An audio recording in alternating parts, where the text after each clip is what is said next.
Hey everyone, InfiniteCaz here, and welcome to another Splatoon 3 video. Today, I'll be quickly discussing 5 things I wish could be changed in Splatoon 3 to make the game better overall. After playing this game for several months, there are so many things unique to this entry that I adore, but every time I play, a few what ifs run through my head, and I keep wishing that Nintendo could make these changes. Some are more significant, while others are more simple, quality of life alterations.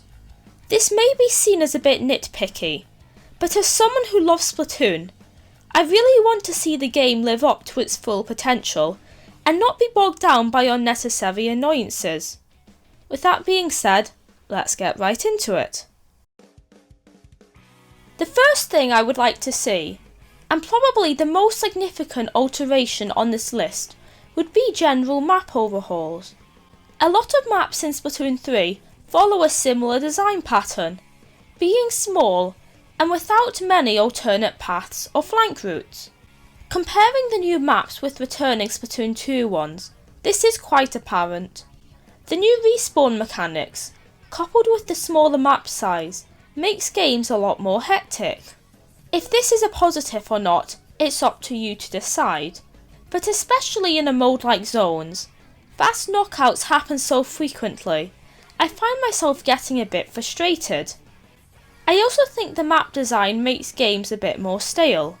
As someone who usually plays longer ranged weapons, I find myself doing the same kind of thing every game, no matter the map.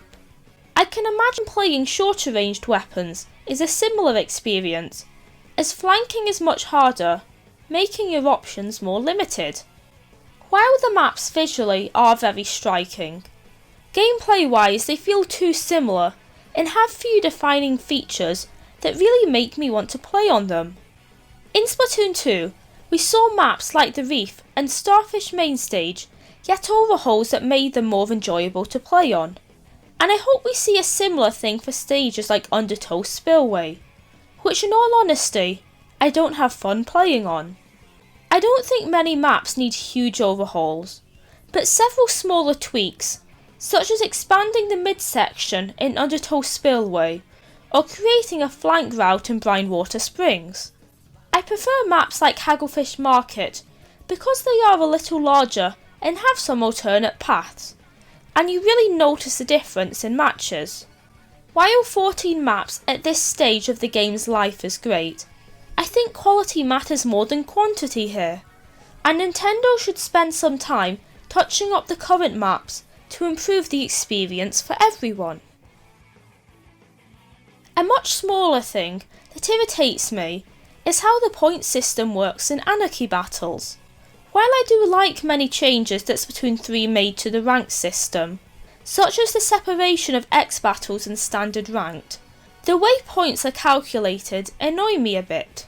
For the series mode, it's not too bad, as you wager points, and depending on your medals from each match and your win to loss ratio, you gain a specific number of points back.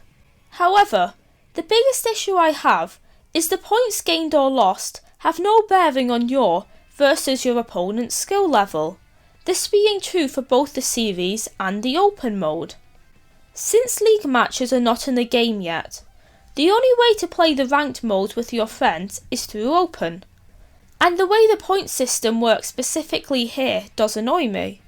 Yes, I understand that you're not meant to make huge gains or losses in this mode, as you can play with friends, but sometimes I just play open mode solo because the rotation's better. I can't see why the points you win or lose can fluctuate a bit depending on how unbalanced the matches are. Maybe you could win more for the knockout as well.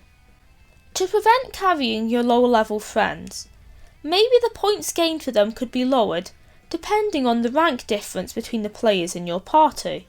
I'm no game developer, and to be honest, I'm not entirely sure what the best way to change the system would be.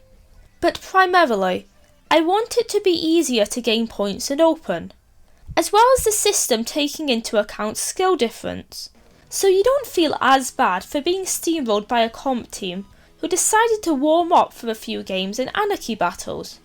I can imagine once league battles are a part of the game, it won't be as big an issue, considering you should be less likely to run into people playing together more seriously. But my overall point should still stand. This next point links to how convenient it is to play with friends online, especially in the open mode.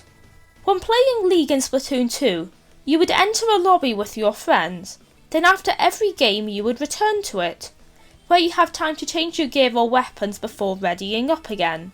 This, however, is bafflingly not the case in Splatoon 3, and how the system works varies across Turf War, Open Battles, and Salmon Run. Sensibly, in Turf War, there is an option once you finish a game to change gear and go, allowing you to still stay with your friends while changing your comp around. Somehow this isn't the case for Open.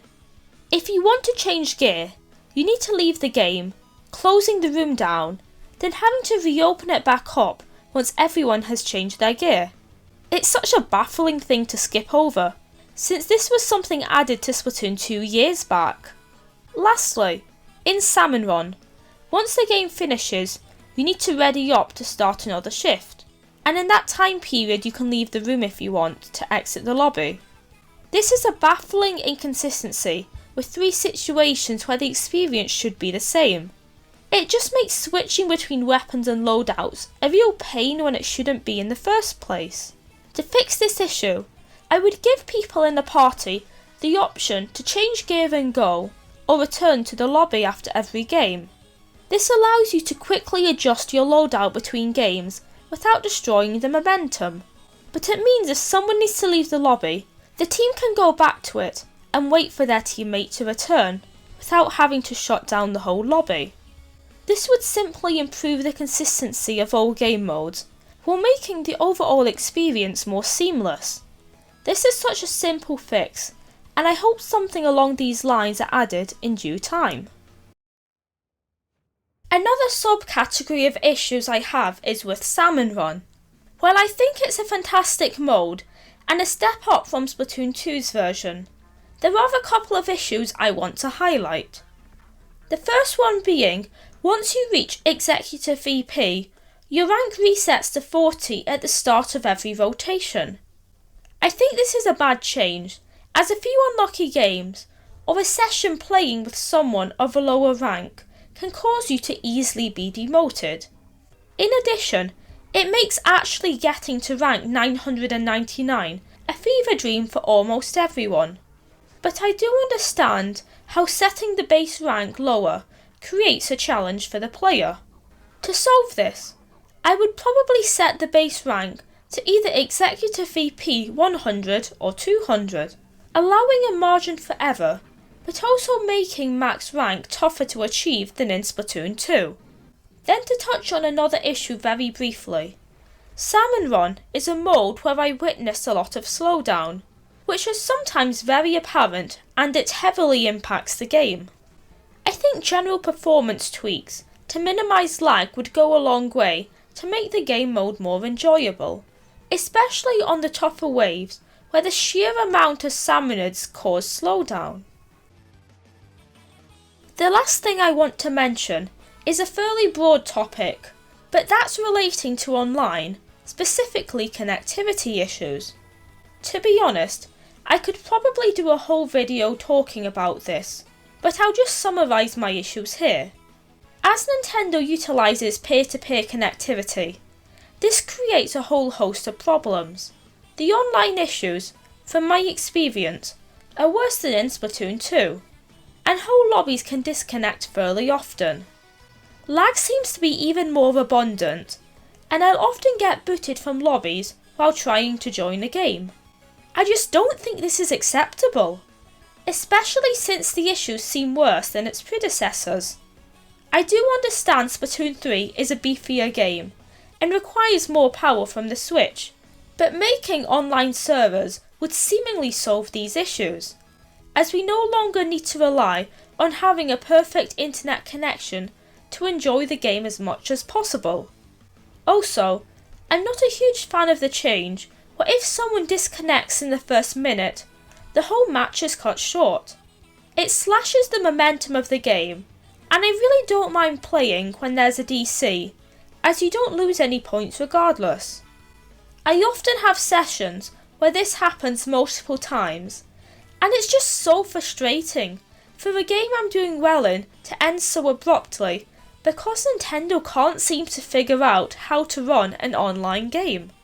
For such a successful multiplayer franchise, it still baffles me how little Nintendo seems to understand about online services. If Mario Kart can run perfectly online, what's stopping Splatoon? That's all I have to say for now, and thank you so much for watching. If you could choose anything to be fixed about Splatoon 3, what would you choose? Be sure to let me know down in the comments. With that being said, please like and subscribe as it really helps me out, and I will see you all next time. Bye!